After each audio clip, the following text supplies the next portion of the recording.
ఆయనకన్నీ పెరుమాళ్ళు, పెరుగన్నం, దద్దోజనం, చక్కెర పొంగల్ ఇవన్నీ ఉండాలి విష్ణుమూర్తికి.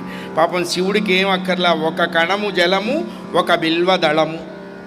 త్రిదళం త్రిగుణాకారం త్రినేత్రం చ త్రియాయుధం త్రిజన్మ పాప సంహారం ఏకబిల్వం శివార్పణం త్రిశాఖైర్బిల్వపత్రైశ్చ అచ్ఛిద్రైః కోమలైః శుభైః తవ పూజాం కరిష్యామః ఏకబిల్వం శివార్పణం.